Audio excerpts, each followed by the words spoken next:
പുറപ്പാട് അധ്യായം 29. അവർ എനിക്ക് പുരോഹിത ശുശ്രൂഷ ചെയ്യുവാൻ അവരെ ശുദ്ധീകരിക്കേണ്ടതിന് നീ അവർക്ക് ചെയ്യേണ്ടത് എന്തെന്നാൽ, ഒരു കാളക്കിടാവിനെയും ഊനമില്ലാത്ത 2 ആട്ടുകൊറ്റനെയും പുളിപ്പില്ലാത്ത അപ്പവും എണ്ണ ചേർത്ത പുളിപ്പില്ലാത്ത ദോശകളും എണ്ണ പുരട്ടിയ പുളിപ്പില്ലാത്ത വടകളും എടുക്കണം. ഗോതമ്പ് മാവ് കൊണ്ട് അവ ഉണ്ടാക്കണം. അവ ഒരു കൊട്ടയിൽ വെച്ച് കാളയോടും 2 ആട്ടുകൊറ്റനോടും കൂടെ കൊട്ടയിൽ കൊണ്ടുവരണം. അഹരോനെയും അവൻ്റെ പുത്രന്മാരെയും സമാഗമന കൂടാരത്തിൻ്റെ വാതിൽക്കൽ വരുത്തി വെള്ളം കൊണ്ട് കഴുകണം. പിന്നെ വസ്ത്രമെടുത്ത് അഹരോനെ ഉള്ളങ്കിയും ഏഫോദിൻ്റെ അങ്കിയും ഏഫോദും പതക്കവും ധരിപ്പിച്ച് അവൻ്റെ അരയ്ക്ക് ഏഫോദിൻ്റെ നടുക്കെട്ട് കെട്ടണം. അവൻ്റെ തലയിൽ മുടി വെച്ച് വിശുദ്ധ പട്ടം മുടിമേൽ വയ്ക്കണം. പിന്നെ അഭിഷേക തൈലം എടുത്ത് തലയിൽ ഒഴിച്ച് അവനെ അഭിഷേകം ചെയ്യണം. അവൻ്റെ പുത്രന്മാരെയും കൊണ്ടുവന്ന് അങ്കി ധരിപ്പിക്കണം. അഹരോൻ്റെയും പുത്രന്മാരുടെയും അരയ്ക്ക് നടുക്കെട്ട് കെട്ടി അവർക്ക് തലപ്പാവ് വയ്ക്കണം. പൗരോഹിത്യം അവർക്ക് നിത്യാവകാശമായിരിക്കണം. പിന്നെ നീ അഹരോനും അവൻ്റെ പുത്രന്മാർക്കും കരപൂരണം ചെയ്യണം. നീ കാളയെ സമാഗമന കൂടാരത്തിൻ്റെ മുൻപാകെ വരുത്തേണം.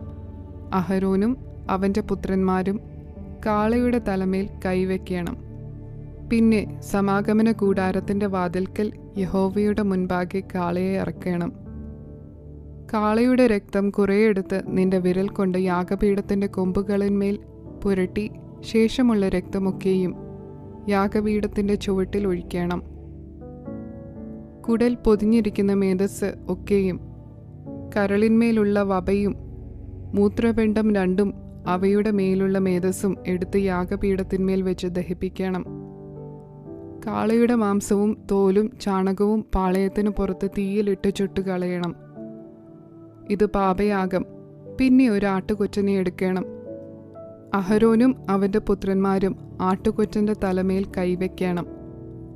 ആട്ടുകൊറ്റനെ അറുത്ത് അതിൻ്റെ രക്തം എടുത്ത് യാഗപീഠത്തിന്മേൽ ചുറ്റും തളിക്കണം.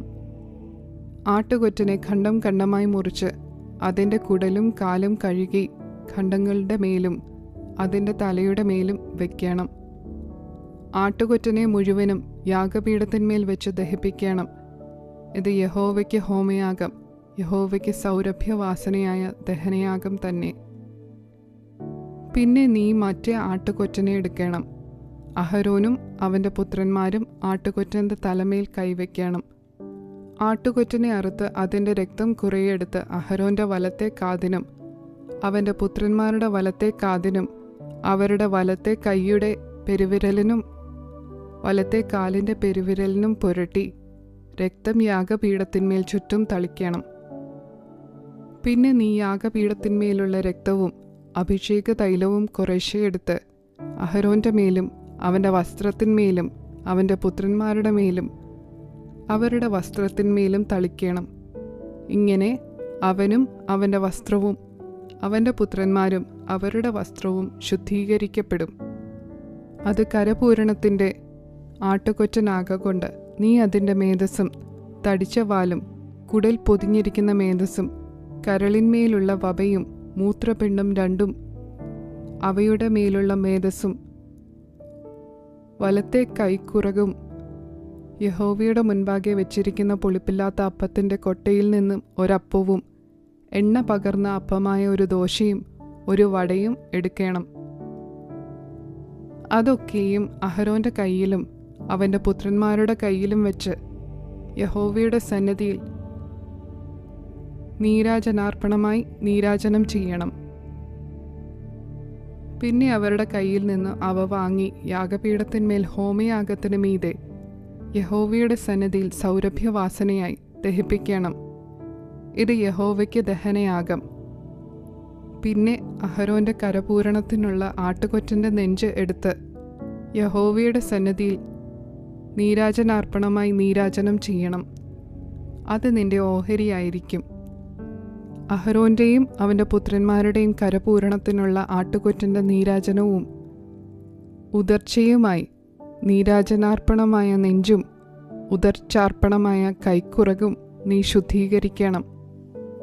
അത് ഉദർച്ചാർപ്പണമാകൊണ്ട് ഇസ്രായേൽ മക്കളുടെ പക്കൽ നിന്ന് നിത്യാവകാശമായിട്ട് അഹരോനും അവൻ്റെ പുത്രന്മാർക്കും ഉള്ളതായിരിക്കണം. അത് ഇസ്രായേൽ മക്കൾ അർപ്പിക്കുന്ന സമാധാനയാഗത്തിൻ്റെ ഉദർച്ചാർപ്പണമായി യഹോവയ്ക്കുള്ള ഉദർച്ചാർപ്പണം തന്നെ ആയിരിക്കണം. അഹരോന്റെ വിശുദ്ധ വസ്ത്രം അവൻ്റെ ശേഷം അവൻ്റെ പുത്രന്മാർക്കുള്ളതാകണം. അത് ധരിച്ച് അവർ അഭിഷേകവും കരപൂരണവും പ്രാപിക്കണം. അവൻ്റെ പുത്രന്മാരിൽ അവനു പകരം പുരോഹിതനായി വിശുദ്ധ മന്ദിരത്തിലെ ശുശ്രൂഷ ചെയ്യുവാൻ സമാഗമന കൂടാരത്തിൽ കടക്കുന്നവൻ 7 ദിവസം അത് ധരിക്കണം. കരപൂരണത്തിൻ്റെ ആട്ടുകൊറ്റനെ എടുത്ത് അതിൻ്റെ മാംസം വിശുദ്ധമായൊരു സ്ഥലത്ത് വെച്ച് പാകം ചെയ്യണം. ആട്ടുകൊറ്റൻ്റെ മാംസവും കൊട്ടയിലുള്ള അപ്പവും അഹരോനും അവൻ്റെ പുത്രന്മാരും സമാഗമന കൂടാരത്തിൻ്റെ വാതിൽക്കൽ വെച്ച് തിന്നേണം. അവരുടെ കരപൂരണത്തിനും വിശുദ്ധീകരണത്തിനും വേണ്ടി പ്രായശ്ചിത്തം കഴിക്കുന്ന വസ്തുക്കളെ അവർ തിന്നേണം. അവ വിശുദ്ധമായിരിക്കയാൽ അന്യൻ തിന്നരുത്. കരപൂരണയാഗത്തിൻ്റെ മാംസത്തിലും അപ്പത്തിലും വല്ലതും പ്രഭാതകാലം വരെ ശേഷിച്ചിരുന്നാൽ ആ ശേഷിപ്പ് തീയിലിട്ട് ചുട്ടുകളയണം. അത് വിശുദ്ധമാകൊണ്ട് തിന്നരുത്.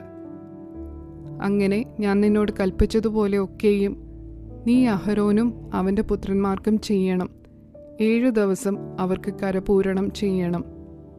പ്രായശ്ചിത്തത്തിനായി ദിവസേന ഓരോ കാളയെ പാപയാഗമായിട്ട് അർപ്പിക്കണം. യാഗപീഠത്തിനും പ്രായശ്ചിത്തം കഴിച്ച് പാപശുദ്ധി വരുത്തുകയും അതിനെ ശുദ്ധീകരിക്കേണ്ടതിന് അഭിഷേകം ചെയ്യുകയും വേണം. 7 ദിവസം നീ യാഗപീഠത്തിനായി പ്രായശ്ചിത്തം കഴിച്ച് അതിനെ ശുദ്ധീകരിക്കണം. യാഗപീഠം അതിവിശുദ്ധമായിരിക്കണം. യാഗപീഠത്തെ തൊടുന്നവനൊക്കെയും വിശുദ്ധനായിരിക്കണം. യാഗപീഠത്തിന്മേൽ അർപ്പിക്കേണ്ടത് എന്തെന്നാൽ ദിവസം തോറും നിരന്തരം 1 വയസ്സ് പ്രായമുള്ള 2 ആട്ടിൻകുട്ടി. ഒരാട്ടിൻകുട്ടിയെ രാവിലെ അർപ്പിക്കണം, മറ്റേ ആട്ടിൻകുട്ടിയെ വൈകുന്നേരത്ത് അർപ്പിക്കണം. ഇടിച്ചെടുത്ത കാൽഹീൻ എണ്ണ പകർന്നിരിക്കുന്ന ഒരു ഇടങ്ങഴി നേരിയ മാവും പാനീയയാഗമായി കാൽഹീൻ വീഞ്ഞും ആട്ടിൻകുട്ടിയോടുകൂടെ അർപ്പിക്കണം.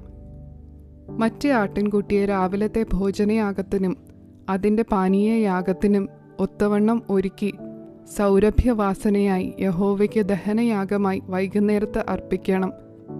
ഞാൻ നിന്നോട് സംസാരിക്കേണ്ടതിന് നിങ്ങൾക്ക് വെളിപ്പെടുവാനുള്ള സമാഗമന കൂടാരത്തിൻ്റെ വാതിൽക്കൽ വെച്ച് യഹോവയുടെ മുൻപാകെ ഇത് നിങ്ങൾക്ക് തലമുറ തലമുറയായി നിരന്തര ഹോമയാഗമായിരിക്കണം. അവിടെ ഞാൻ ഇസ്രായേൽ മക്കൾക്ക് വെളിപ്പെടും. അത് എൻ്റെ തേജസ്സിനാൽ ശുദ്ധീകരിക്കപ്പെടും. ഞാൻ സമാഗമന കൂടാരവും യാഗപീഠവും ശുദ്ധീകരിക്കും. ഞാൻ അഹരോനെയും അവൻ്റെ പുത്രന്മാരെയും എനിക്ക് പുരോഹിത ശുശ്രൂഷ ചെയ്യേണ്ടതിന് ശുദ്ധീകരിക്കും. ഞാൻ ഇസ്രായേൽ മക്കളുടെ മധ്യേ വസിക്കുകയും അവർക്ക് ദൈവമായിരിക്കുകയും ചെയ്യും. അവരുടെ മധ്യേ വസിക്കേണ്ടതിന് അവരെ മിസ്രയീം ദേശത്തു നിന്ന് കൊണ്ടുവന്നവനായി അവരുടെ ദൈവമായ യഹോവ ഞാനാകുന്നു എന്നവർ അറിയും. ഞാൻ അവരുടെ ദൈവമായ യഹോവ തന്നെ.